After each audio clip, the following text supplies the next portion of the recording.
came and we get to see it together for the first time. So I'm going to get straight into it because I have been waiting to see this. So we are going to have a look at it together.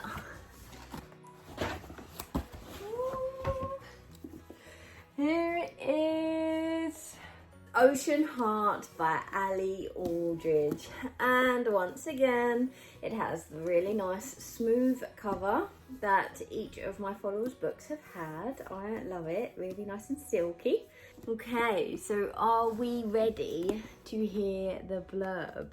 Being a mermaid brings a new depth to It's Complicated. High school teen Mariah's life is anything but simple.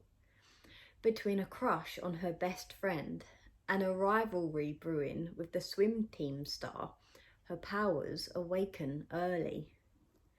When Mariah's guardian meddles in her life with magic, she causes more harm than good.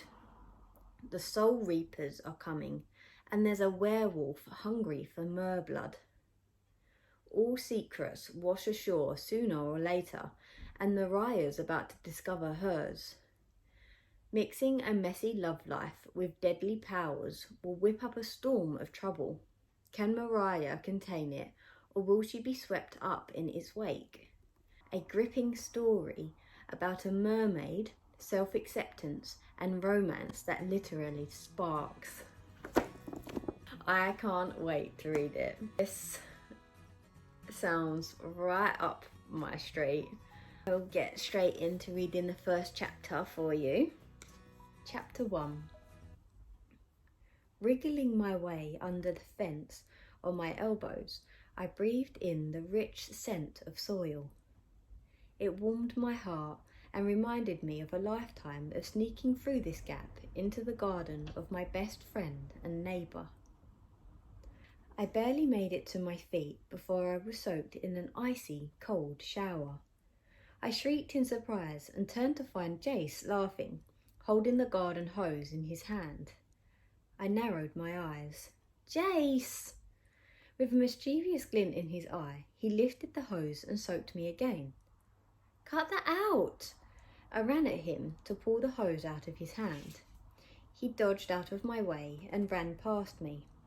As I chased after him around the garden, he kept spraying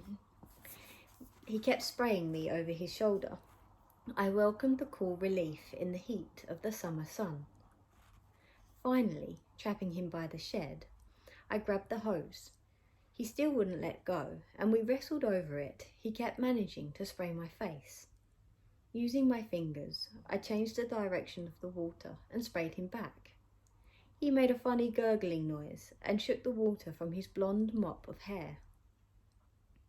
That doesn't sound like my plants getting watered, Denny yelled from the kitchen window. Sorry, Mum, Jace yelled back. His lip curled on one side as he tried in earnest to appear sincere. You need to let go so I can continue my chores. No way, I giggled, knowing as soon as I let go, he'd spray me. We'll just have to do it together. We started watering the plants together, both refusing to let go of the hose. This is stupid, Mariah.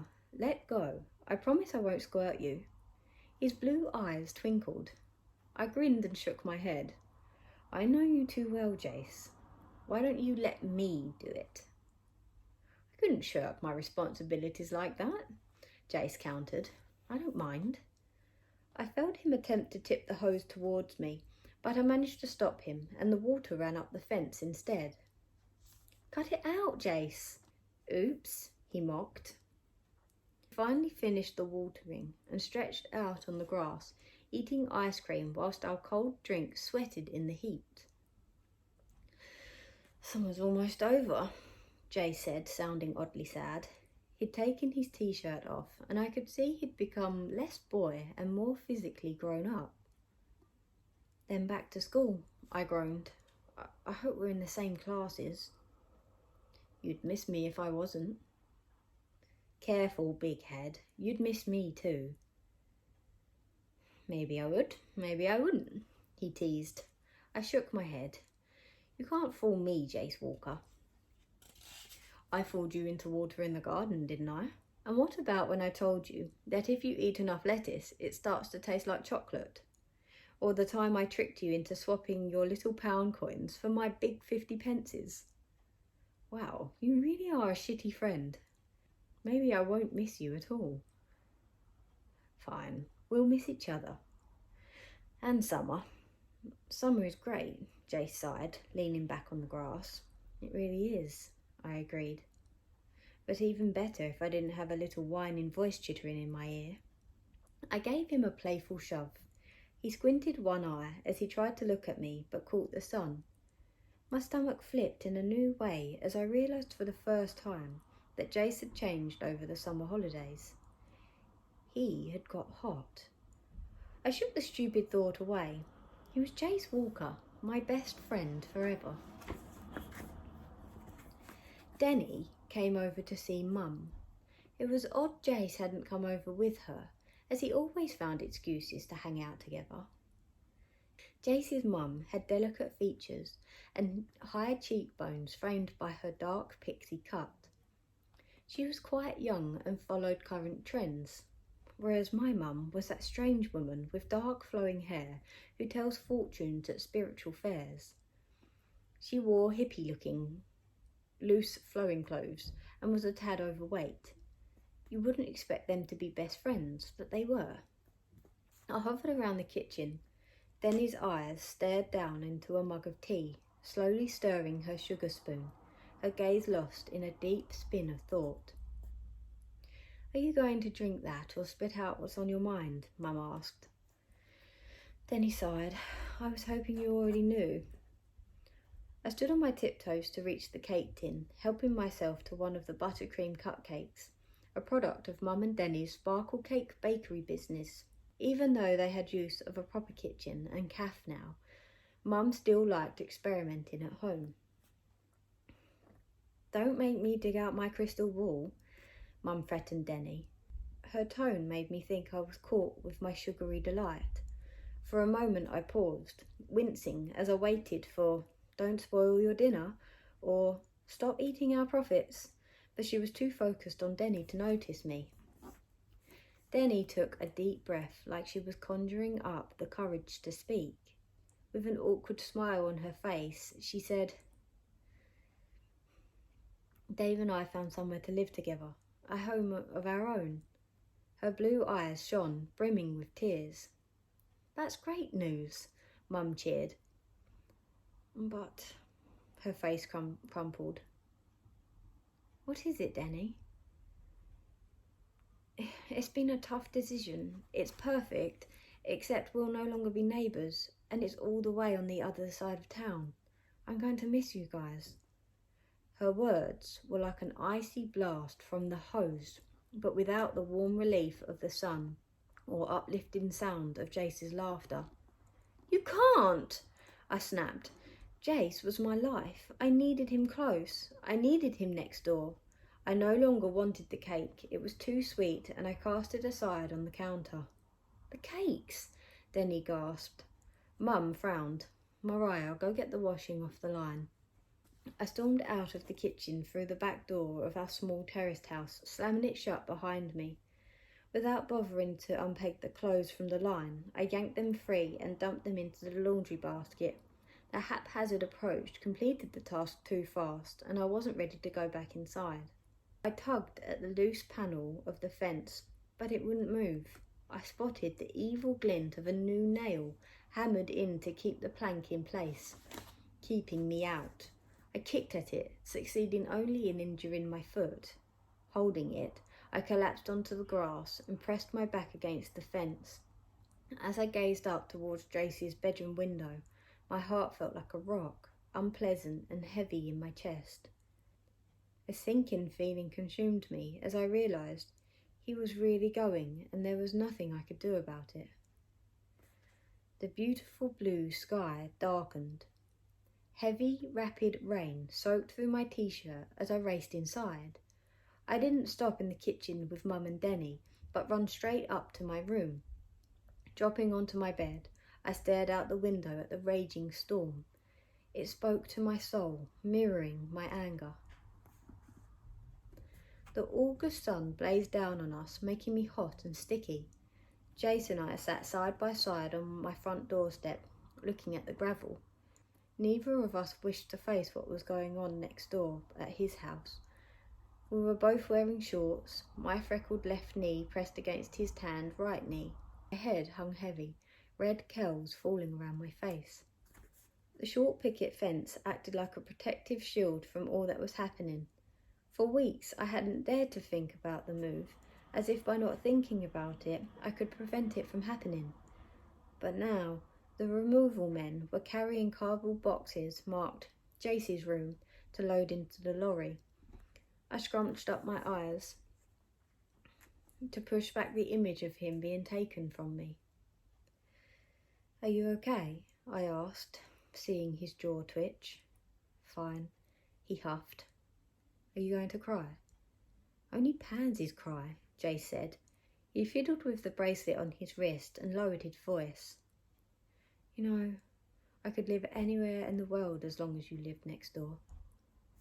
With Mum's help, I'd made him the bracelet he was wearing as a goodbye gift. I'd used 15 silver and blue beads to represent each year of our relationship.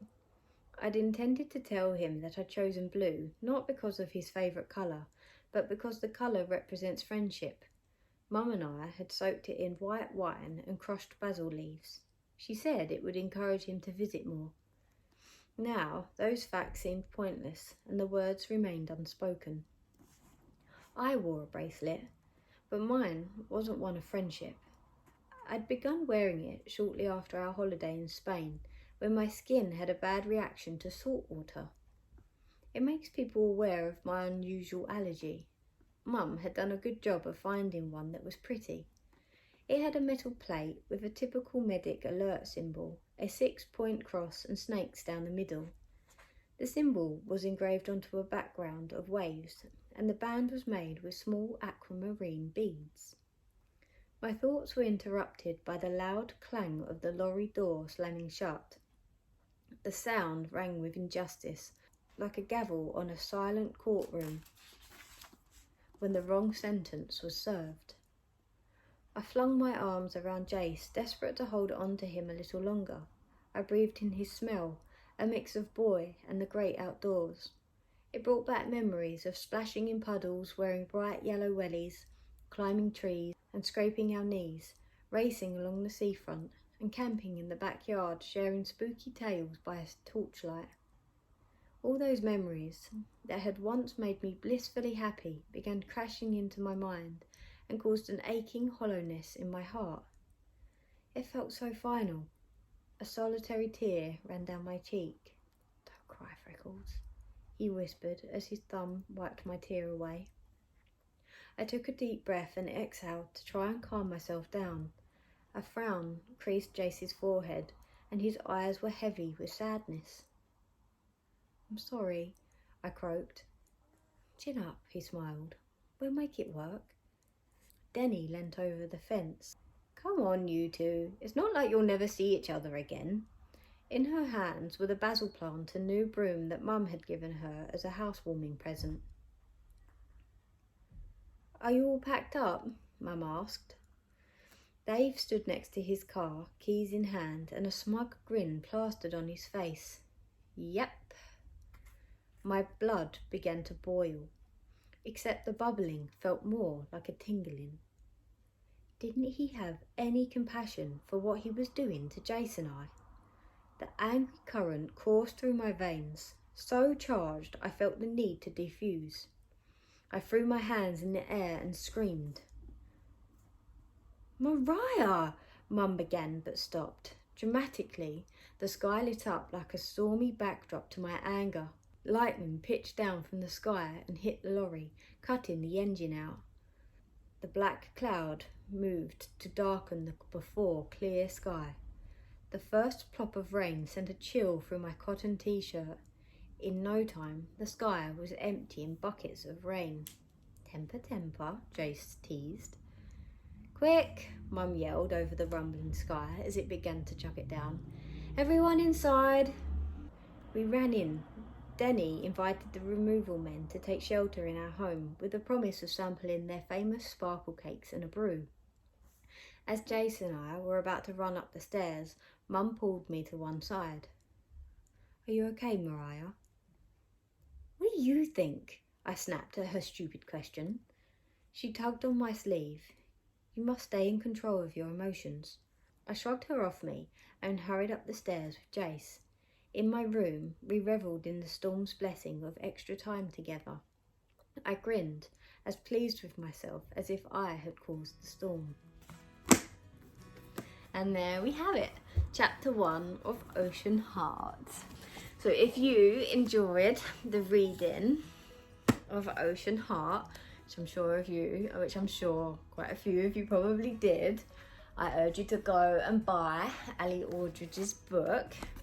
Me and Ali have collaborated on a blog together. It is the 7 Secrets for Pitmad Success. As you know, I found my publishers through the event Pitmad on Twitter. So if you're looking to participate in Pitmad this year, then go and have a look. I'll link it below. It will give you all the secrets to help you be successful at Pitmad. It's very good. I've had a few comments already saying that it's really helped them out, so I recommend you go and read that article before you participate in the next one. And that's it. I hope you enjoyed the reading of the first chapter. Follow me on my Twitter at RoxyEloise_ and follow me on Instagram at RoxyEloiseOfficial. And subscribe to my YouTube channel if you would like more book recommendations.